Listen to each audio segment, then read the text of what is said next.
Assalamualaikum everyone. This is Hafsa Mohammad Asif, your business and accounting instructor. Students, आज हमारे O level accounts की पहली class है. Before starting, पहले हम पेपर पैटर्न डिस्कस कर लेते हैं. एग्जैक्टली आपके पास किस टाइप का पेपर एग्ज़ाम में आपके पास आएगा. तो अकाउंट्स के अंदर आपके पास दो पेपर होंगे, paper 1 and paper 2.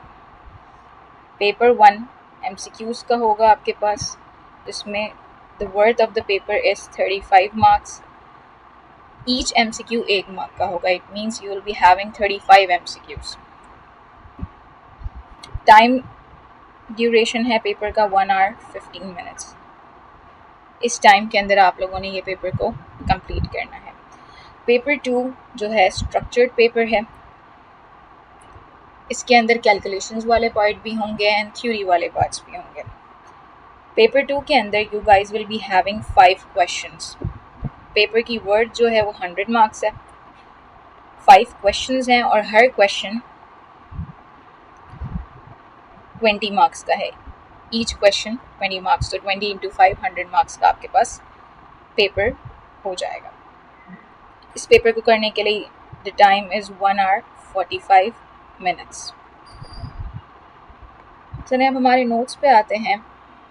Before accounts, बहुत सारे लोगों के दिमाग में अभी तक ये है कि अकाउंट्स में हम सिर्फ चीज़ों को रिकॉर्ड करते हैं. Accounting is only about recording, but असल में ऐसा नहीं है. अकाउंटिंग में आप सिर्फ चीज़ों को रिकॉर्ड नहीं करते. यहाँ पर डेफिनेशन है अकाउंट्स की. क्या कहता है? That accounting is the process of recording, classifying, analysing, summarising and interpreting financial transactions. Accounts के अंदर हम चीज़ों को रिकॉर्ड करते हैं, फिर उसके अंदर उनको कैटेगरीज में क्लासिफाई करते हैं, एनालाइज करते हैं, देन उनको समराइज करते हैं और फिर इंटरप्रेट करते हैं किसको? फाइनेंशियल ट्रांजैक्शन को. ये कीवर्ड है फाइनेंशियल ट्रांजैक्शन. अब ये फाइनेंशियल ट्रांजैक्शंस का मतलब क्या होता है? ट्रांजैक्शंस बिजनेस की वो एक्टिविटी होती हैं जिसकी कोई मॉनेटरी वैल्यू हो. सिर्फ ऐसी ट्रांजैक्शंस को जिनकी मॉनेटरी वैल्यू होती है उनको अकाउंटिंग में रिकॉर्ड किया जाता है. क्या मतलब है? एक एग्जांपल लेके समझते हैं. जैसे एक बॉस है मिस्टर ए, इसका एम्प्लॉय है मिस्टर बी. ये बॉस अपने एम्प्लॉय के काम से खुश होकर इसे अप्रिशिएट करता है मीटिंग के अंदर, जिससे एम्प्लॉय मोटिवेट हो जाता है. तो बिजनेस की एक्टिविटी तो है, बट इसकी कोई इस एप्रिसिएशन को हम किसी मॉनेटरी टर्म्स में एक्सप्रेस नहीं कर सकते. तो ये एक फाइनेंशियल ट्रांजैक्शन नहीं है. लेकिन अगर ये मिस्टर ए मिस्टर बी को, अपने एम्प्लॉय को, उसकी परफॉर्मेंस से खुश होकर बोनस दे देता है जिसकी वर्थ लेट्स से $200 है. अब ये एक मॉनेटरी वैल्यू है, इस चीज़ की एक मॉनेटरी वैल्यू है इस बोनस की, और ये बिजनेस एक्टिविटी है. तो फिर इस चीज़ को हम अकाउंट्स में रिकॉर्ड करेंगे. देन हमारे पास हैं पिलर्स ऑफ अकाउंटिंग. सबसे पहला आता है कैपिटल. कैपिटल का मतलब होता है owners investment into the business. जितना भी पैसा बिजनेस के ओनर्स ने बिजनेस के अंदर लगाया वो कैपिटल काउंट होता है. कैपिटल का नेचर क्रेडिट है. फॉर एग्जाम्पल, जैसे owner invest $10,000 into the business, ये जो चीज़ है ये कैपिटल कहलाती है in accounts. Then we have revenue. Revenue का मतलब है earnings from the main business activity. जिस भी चीज़ का बिजनेस है, जिस भी नीश में बिजनेस सेल कर रहा है, जहाँ से वो अर्न कर रहा है, that is basically known as revenue. Revenue का नेचर भी क्रेडिट होता है. इसको क्रेडिट साइड पर रिकॉर्ड किया जाता है. For example $500 from sales. तो जो भी आपकी सेल्स से अर्निंग है उसको हम रेवेन्यू कहते हैं. उसके बाद एसेट्स. एसेट्स क्या होते हैं? Assets are the resources owned by the business. ऐसे रिसोर्सेज जिनकी बिजनेस के पास ओनरशिप है, जो बिजनेस ओन करता है. फॉर एग्जांपल, फैक्ट्री में कोई मशीनरी है, द बिजनेस उसको ओन कर रहा है, तो ये मशीनरी उसकी एसेट है. एसेट का नेचर डेबिट होता है. फॉर एग्जांपल देखिए यहाँ पर लिखा हुआ है $5,000 मशीनरी. अगर ये मशीनरी बिजनेस ओन करता है तो ये मशीनरी बिजनेस की एसेट हो जाएगी. लाइबिलिटीज़ ऐसी अमाउंट्स होती हैं जो कि बिजनेस ओ करता है. ओ का मतलब होता है उधार. ये बिजनेस की ऑब्लिगेशंस हैं जो बिजनेस को फ्यूचर में पे करनी होंगी. लाइबिलिटीज़ का नेचर क्रेडिट होता है। यहाँ पर एक एग्जांपल है $3000 बैंक लोन। अगर किसी बिजनेस ने बैंक लोन लिया हुआ है तो उसको फ्यूचर में उसको ये पे करना होगा। ये उसको ओन नहीं करता बल्कि ओ करता है, ये उधार है बिजनेस के ऊपर, तो उसको बैंक को उसने रिटर्न करना है। Then we have expenses. Expenses क्या होते हैं? वो कॉस्ट जो कि बिजनेस की डेली एक्टिविटीज़ हैं, जो बिजनेस को रन करने के लिए कॉस्ट इनकर की जाती हैं, वो एक्सपेंसेस होती हैं। एक्सपेंसेस का नेचर हमारे पास अकाउंट्स के अंदर क्रेडिट डेबिट होता है। फॉर एग्जांपल देखें, जैसे $1000 का रेंट हो गया, या सैलरीज हो गई, या इलेक्ट्रिसिटी हो गई, ये सारे एक्सपेंस के अंदर क्लासीफाई होते हैं। अब हमने यहाँ पर एसेट और लाइबिलिटीज़ देखा। क्या देखा कि एसेट वो रिसोर्सेज होते हैं जो कि बिजनेस ओन करता है, और लाइबिलिटीज़ वो जो कि बिजनेस ओ करता है। ये फर्दर एसेट्स और लाइबिलिटीज़ दो कैटेगरीज के अंदर बाइफरकेट होती हैं, नॉन करंट एसेट। अब नॉन करंट एसेट, हमने एसेट तो देख लिया कि ऐसे रिसोर्सेज जो कि बिजनेस ओन करता है। अब इस नॉन करंट का क्या मतलब है? Non current asset are resources owned by the business that have a useful life of more than a year. ऐसे एसेट्स जो कि एक साल से, जिनकी लाइफ एक साल से ज़्यादा होती है, जो बिजनेस एक साल से ज़्यादा इस्तेमाल करते हैं, वो नॉन करंट एसेट्स होते हैं। For example machinery. बिजनेस की फैक्ट्री में अगर कोई मशीनरी है तो यूजुअली मशीनरी की लाइफ एक साल से ज़्यादा होती है, और ये बिजनेस के लिए नॉन करंट एसेट हो जाएगा। उसके बाद है करंट एसेट्स। करंट एसेट्स ऐसे रिसोर्सेज होते हैं जो जिनकी लाइफ एक साल से कम होती है, जो with in a year business use कर लेगा। जैसे इन्वेंट्री हो गया। इन्वेंट्री का मतलब होता है स्टॉक, या कैश हो गया। ये यूजुअली ऐसे रिसोर्सेज होते हैं जो कि बिजनेस एक साल के अंदर यूज़ कर लेता है, इसीलिए इनको करंट एसेट की कैटेगरी में क्लासिफाई किया जाता है। फर्दर हमारे पास एसेट्स में कुछ और एसेट्स भी हैं, उनको भी डिस्कस करते हैं। बिजनेस कैश, जो बिजनेस के हाथ में कैश है, जो बिजनेस के पास अवेलेबल है, वो कैश भी बिजनेस का एसेट होता है। कैश का क्या मतलब है? Money available immediately. इसके अंदर कॉइन्स भी आ जाते हैं, करेंसी भी आ जाती है, बैंक अकाउंट बैलेंसेस भी आ जाते हैं। Then bank. बैंक का मतलब है amount of money the business hold. Business के बैंक अकाउंट में कितनी अमाउंट ऑफ मनी है, वो बैंक के अंदर क्लासीफाई हो जाता है। Then accounts receivable. अच्छा, ये अकाउंट रिसीवेबल अराइज कैसे होता है? देखें, बिजनेस के अंदर सेल्स दो बेसिस पर होती हैं, क्रेडिट बेसिस पर भी होती हैं और कैश बेसिस पर भी होती हैं। क्रेडिट बेसिस का मतलब है उधार पे गुड्स सेल करना। तो जब हम उधार पे गुड्स सेल करते हैं तब हम कस्टमर को क्या करते हैं? कस्टमर्स को गुड्स तो दे देते हैं,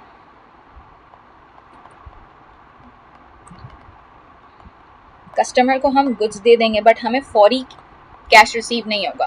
कैश हमें बाद में रिसीव होगा।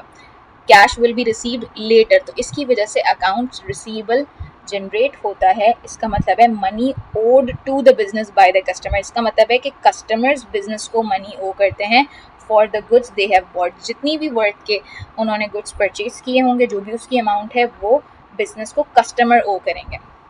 उसके बाद है इन्वेंट्री, स्टॉक।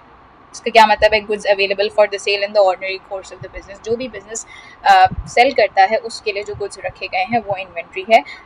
सिंपल ये है कि ये ऐसे गुड्स होते हैं which are bought for the intention of resale, जिसको बिजनेस रीसेल करेगा और उस पर प्रॉफिट अर्न करेगा। Then we have prepaid expenses. Prepaid expenses का मतलब है कि आपने सर्विस अभी तक यूटिलाइज नहीं की है, लेकिन आपने उसका एक्सपेंस पहले पे कर दिया है। फॉर एग्जांपल, जो ट्यूशन फीसेस होती हैं, जो स्कूल्स में फ़ीस कलेक्ट होती है, वो हम कब पे करते हैं? Every first of the month को पे करते हैं। तो उस मंथ की तो आपने अभी तक सर्विस रिसीव ही नहीं की है, लेकिन अब आप उसको पहले पे कर रहे हो, तो that is a prepaid expense, क्योंकि सर्विस आपने अभी तक रिसीव नहीं की और आपने उस एक्सपेंस को पहले पे कर दिया है। फॉर एग्जांपल, अगर आप रेंट हर एवरी फर्स्ट को पे कर देते हैं, तो that is a prepaid expense, क्योंकि उस महीने का आपने अभी तक यूटिलाइज नहीं किया है उस स्पेस को, और उसका आपने रेंट पे कर दिया है। जिस तरीके से एसेट्स के अंदर दो कैटेगरीज थी, करंट एसेट्स और नॉन करंट एसेट्स, इस तरीके से लाइबिलिटीज़ के अंदर भी दो कैटेगरीज हैं, नॉन करंट लाइबिलिटी और current liability. Non current liability वो रिसोर्सेज होती हैं that are owed by the business, जो जिनकी लाइफ एक साल से ज़्यादा होती है, मतलब उनको एक साल के बाद पे करना होता है, जैसे बैंक लोन हो गया। करंट लाइबिलिटीज़ वो रिसोर्सेज होती हैं owed by the business that have a life of less than, मतलब इनको एक साल के अंदर अंदर ही पे करना होता है। इसकी भी कुछ फर्दर एग्जांपल्स हैं, उनको डिस्कस करते हैं। Account payable. अकाउंट पेबल, जिस तरीके से मैंने आपको बताया कि बिजनेस में क्रेडिट बेसिस पर भी सेल्स होती हैं, तो क्रेडिट बेसिस पर परचेजेस भी तो होती हैं। जैसे मुझे अपने सप्लायर से इन्वेंट्री परचेज करनी है और मैंने उससे क्रेडिट बेसिस पर परचेज कर ली। फॉर एग्जांपल इन्वेंट्री परचेज कर ली मैंने और मुझे अभी पे करना है कुछ डेज बाद, जितना भी मेरे सप्लायर ने अलॉट किए होंगे मुझे डेज। तो अब इन्वेंट्री मेरे पास आ चुकी है लेकिन अभी तक पेमेंट नहीं की है, तो अमाउंट ओड टू सप्लायर, मैं अपने बीइंग अ बिजनेस मैं अपने सप्लायर को कुछ अमाउंट ओ कर रही होंगी, वो अमाउंट अकाउंट पेबल होता है, वो मेरी ऑब्लिगेशन है, मुझे फ्यूचर में सप्लायर को पे करनी है, so that is my account payable और ये मेरी लाइबिलिटी है। Then bank loan. Bank loan क्या होता है? बैंक से अगर आपने कोई लोन लिया है जिसके ऊपर आपने इंटरेस्ट पे करना होता है, वो भी आपकी ऑब्लिगेशन है, आप उस पैसे को ओन नहीं करते, आपने उधार लिया हुआ है, so that is also your liability. इसके बाद है ओवरड्राफ्ट। ओवरड्राफ्ट बैंक अपने ट्रस्टेड जो कस्टमर्स होते हैं उनको एक फैसिलिटी अलाउ करता है कि वो अपने बैंक अकाउंट से ज़्यादा पैसे विड्रॉ कर सकते हैं। फॉर एग्जांपल एक बंदे के बैंक अकाउंट में $500 हैं तो वो $550 विड्रॉ कर सकता है, बैंक अगर उसको ये फैसिलिटी अलाउ करता है। तो when the bank allows you to withdraw more money then it is available in your bank account, ये बैंक ओवरड्राफ्ट होता है। उसके बाद है अक्रूड एक्सपेंसेस। जैसे मैंने आपको बताया प्रीपेड एक्सपेंस क्या होता है कि आपने अभी तक सर्विस यूटिलाइज की नहीं है और आपने उसका एक्सपेंस पहले ही पे कर दिया है।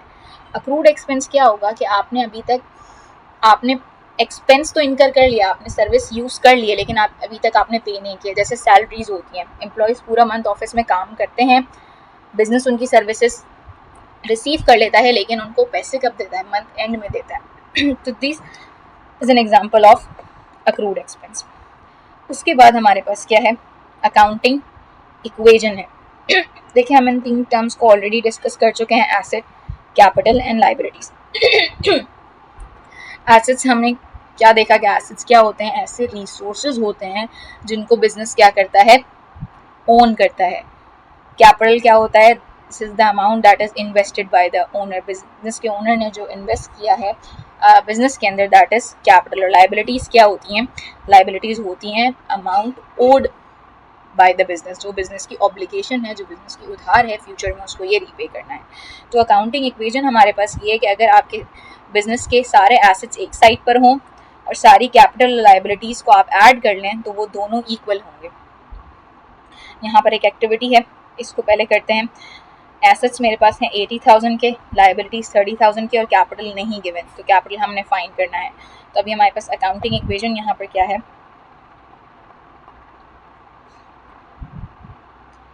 Assets is equals to capital plus liability. तो पार्ट ए में हमारे पास एसेट्स 80,000 के गिवन है, कैपिटल हमें फाइंड करना है तो इसको अननोन ही रहने देते हैं। लाइबिलिटीज कितने की हैं? 30,000 की। सिंपल, 30,000 यहाँ पे प्लस हो रहा है, वहाँ जाकर माइनस हो जाएगा, इज इक्वल्स टू कैपिटल। तो 80 माइनस 30 कैपिटल की वर्थ आपके पास आ जाएगी $50,000। सेकेंड क्वेश्चन में आपको एसेट्स नहीं गिवन है, लाइबिलिटीज 45,000 की हैं एंड कैपिटल 25,000 का। हमारी अकाउंटिंग इक्वेशन यही रहेगी,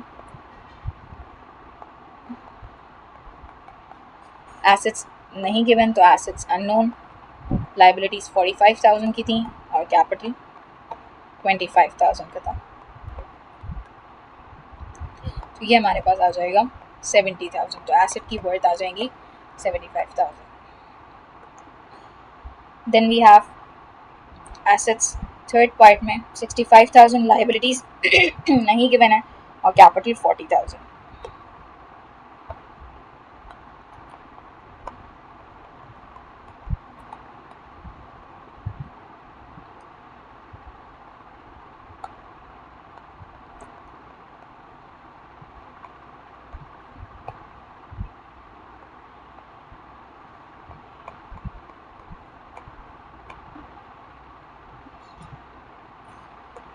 तो अब देखें यहाँ पर लाइबिलिटीज़ नहीं गिवन है तो कैपिटल उधर जाकर सब्ट्रैक्ट हो जाएगा, 65,000 माइनस 40,000, तो आपकी लाइबिलिटीज़ की वर्थ आ जाएगी, लाइबिलिटीज़ हैं बिजनेस की $25,000।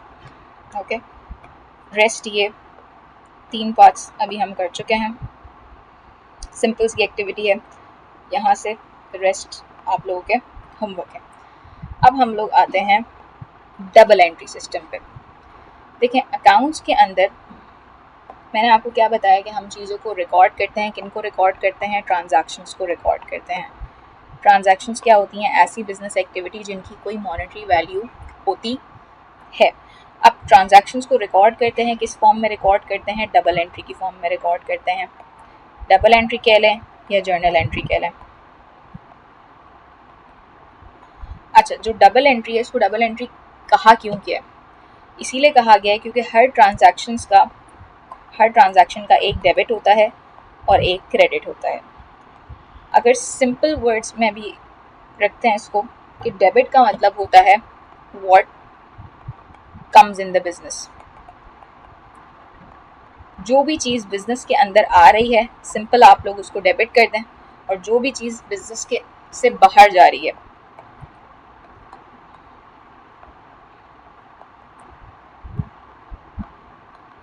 That is known as credit. उसको क्या कर देंगे? हम क्रेडिट कर देंगे। तो क्या हमने सीखा कि ट्रांजैक्शंस को रिकॉर्ड कर रही हैं। ट्रांजैक्शंस वो बिजनेस एक्टिविटी होती हैं जिनकी कोई मॉनेटरी वैल्यू होती है।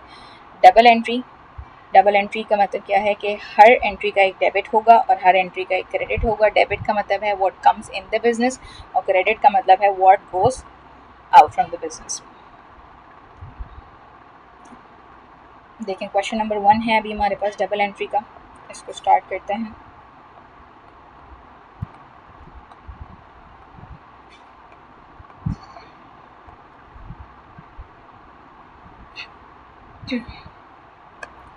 फर्स्ट जो ट्रांजैक्शन है हमारे पास ये है कि owner started business with cash 1 lakh. Owner क्या कर रहा है? बिजनेस को स्टार्ट कर रहा है।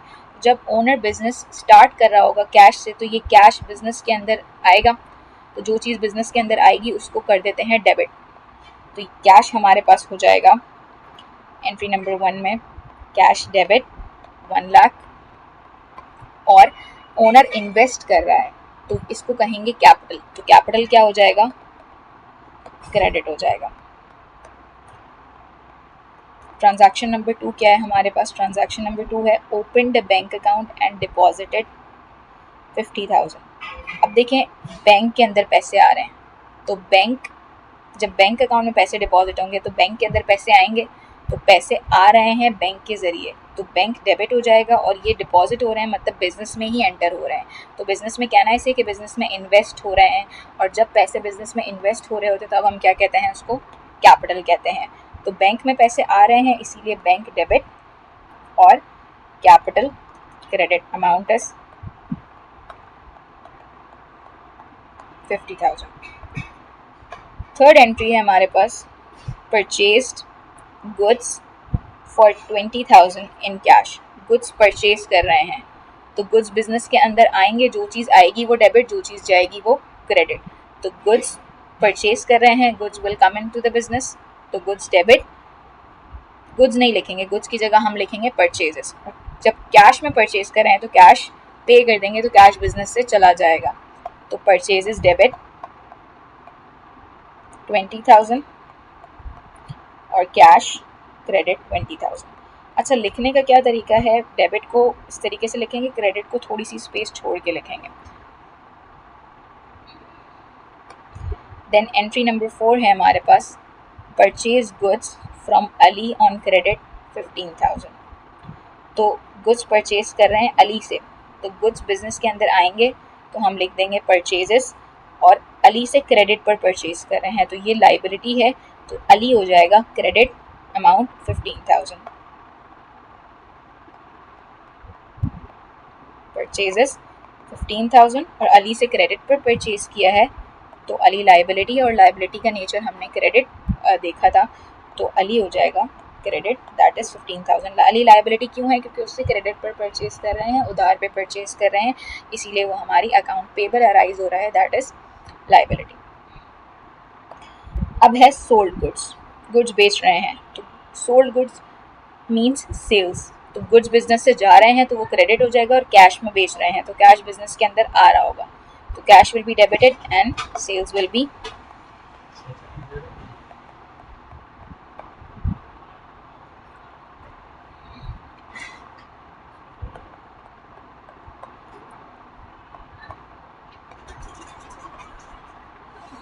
एंट्री नंबर 6 में क्या कह रहे हैं कि sold goods to Ahmed on credit. अब देखें अहमद को क्रेडिट पर गुड्स सेल कर रहे हैं तो ये सेल्स ऑन क्रेडिट बेसिस है। सेल्स ऑन क्रेडिट बेसिस होती है तो अकाउंट रिसीवेबल अराइज होता है और अकाउंट रिसीवेबल क्या था, हमारा एसेट था। तो गुड्स सेल कर रहे हैं तो कुछ बिजनेस से जा रहे होंगे तो हम गुड्स सेल्स को क्रेडिट कर देंगे, और अहमद हमसे क्रेडिट पर परचेज कर रहा है तो अहमद को डेबिट कर देंगे विद 8000।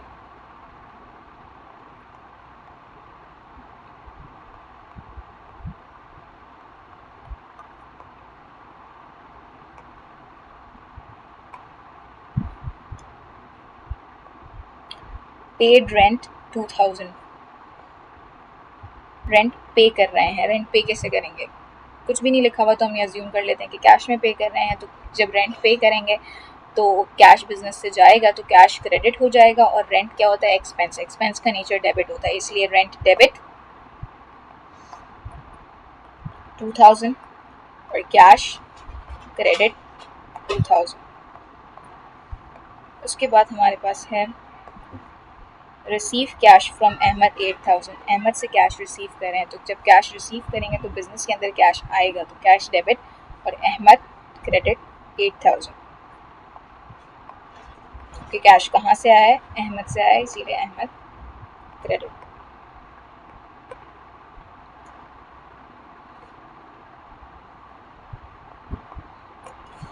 एंट्री नंबर 9 है हमारे पास return goods to Ali worth 2000। Ali को हम गुड्स रिटर्न कर रहे हैं, हम रिटर्न कर रहे हैं। तो ये जो केस होगा ये परचेज रिटर्न का होगा, क्योंकि जब आपने कुछ परचेज किए होंगे तभी आप उसको रिटर्न कर रहे हैं, तो ये परचेज रिटर्न है। अच्छा देखें हमने क्या किया था, अभी रिसेंट परचेज को हमने क्या किया था, परचेज क्या होता है, डेबिट होता है, तो इसीलिए परचेज रिटर्न इसका ऑपोजिट है, तो वो क्या हो जाएगा, क्रेडिट होगा। तो रिटर्न गुड्स टू अली, तो परचेज रिटर्न क्रेडिट हो जाएगा क्योंकि गुड्स बिजनेस से जा रहे हैं, और अली डेबिट हो जाएगा। अमाउंट क्या थी, अमाउंट 2000 है हमारे पास, तो Ali debit 2000 and purchase return 2000 will be credited. Then entry number 10 है withdrew cash for personal use. अच्छा जब भी पर्सनल यूज़ की बात आएगी ना, पर्सनल यूज़ का मतलब होता है ड्राइंग्स, ओनर्स की ड्राइंग। ओनर बिजनेस से पैसे विड्रॉ कर रहा है, इसको ड्राइंग्स कहेंगे। अब विड्रॉ कर रहे हैं कैश, तो जब कैश विड्रॉ हो रहा है तो कैश बिजनेस से जा रहा है तो कैश क्रेडिट हो जाएगा और ड्राइंग्स डेबिट हो जाएंगी। अमाउंट है 3000, ड्राइंग्स डेबिट और कैश क्रेडिट 3000। एक और क्वेश्चन देख लेते हैं इसका, क्वेश्चन नंबर 2।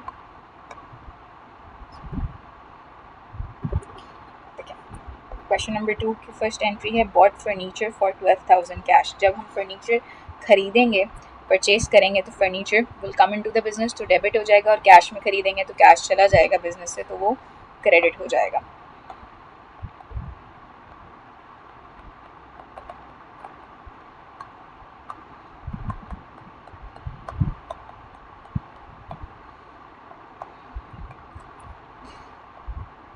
सेकेंड एंट्री है bought goods from Rehan. Rehan से हम परचेज कर रहे हैं, गुड्स परचेज कर रहे हैं, तो गुड्स बिजनेस के अंदर आएंगे तो परचेजेस डेबिट, और यहाँ पर कुछ लिखा हुआ नहीं है फ्रॉम रेहान, और अमाउंट बताई हुई, क्रेडिट लिखा हुआ नहीं है, तो विल अज्यूम कि कैश में ही उसने परचेज किया है, तो कैश बिजनेस से चला जाएगा, तो cash credited and purchases debit.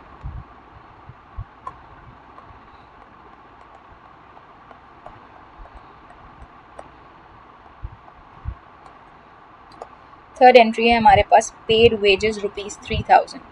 Wages पे कर रहे हैं, वेजेस क्या होता है, एक्सपेंस होता है, एक्सपेंस है, एक्सपेंस डेबिट हो जाएगा, और 3000 पे कर रहे हैं, कुछ नहीं लिखा हुआ तो कैश में पे किया होगा, तो कैश बिजनेस से चला जाएगा, तो कैश क्रेडिट और वेजेस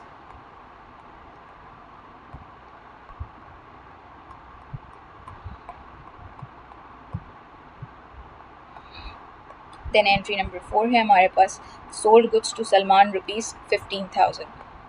सेल्स कर रहे हैं सलमान को ₹15000।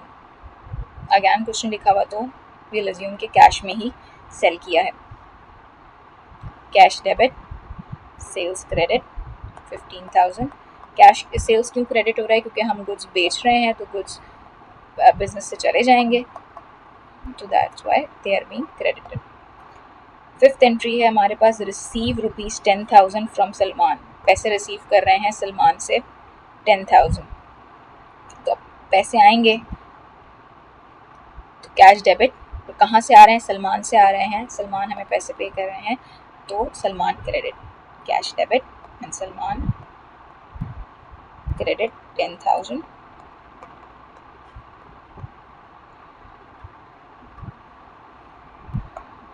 देन एंट्री नंबर 6 है हमारे पास, पेड 15,000 टू रेहान, हम पे कर रहे हैं, तो कैश बिजनेस से जाएगा, cash credit and Rehan debit 15,000।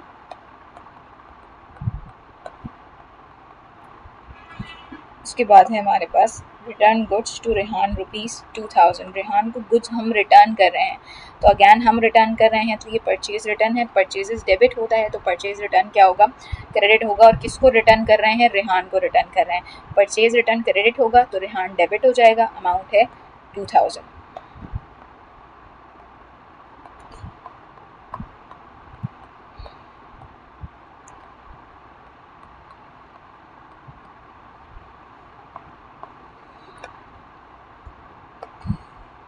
Paid for electricity bill ₹1,200। तो इलेक्ट्रिसिटी हमारा क्या होता है, इलेक्ट्रिसिटी एक्सपेंस होता है, एक्सपेंस डेबिट होगा, और कुछ नहीं लिखा हुआ तो कैश में पे किया होगा ₹12,000। तो जब कैश में पे किया होगा तो कैश बिजनेस से जाएगा, वो क्रेडिट हो जाएगा, और इलेक्ट्रिसिटी हमारा एक्सपेंस होता है वो डेबिट होगा 1,200। देन एंट्री नंबर 9 क्या है हमारे पास, एंट्री नंबर 9 में कह रहा है withdraw 5,000 for personal use. Personal use के लिए उसने विड्रॉ करे हैं 5,000, तो personal use means drawing,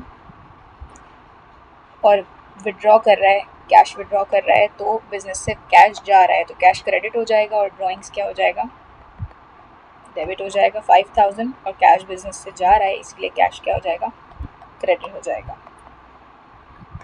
last entry है हमारे पास, received ₹3,000 commission income. Commission income receive हो रही है, पैसे बिजनेस में आ रहे हैं तो कैश डेबिट हो जाएगा, और कमीशन इनकम, रेवेन्यू हमने पहले भी पढ़ा पीछे के रेवेन्यू का नीचे क्रेडिट होता है, तो कमीशन इनकम क्या है हमारा, इनकम है, रेवेन्यू है, तो इसको क्या करेंगे, क्रेडिट करेंगे, और पैसे आ रहे हैं बिजनेस में तो उसको डेबिट कर देंगे, तो कैश ₹3,000 और कमीशन इनकम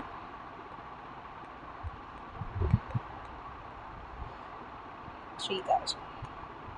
अच्छा, यहाँ पे अगर कैश की जगह बैंक लिखा हुआ था, receive ₹300 in bank from commission income, तो यहाँ पर कैश की जगह हम फिर बैंक को डेबिट कर देते। कुछ भी नहीं लिखा हुआ तो आई एम अज्यूमिंग कि कैश में रिसीव हुए होंगे, तो कैश मैंने डेबिट कर दिया है। आज के लिए हम यहीं तक रखेंगे।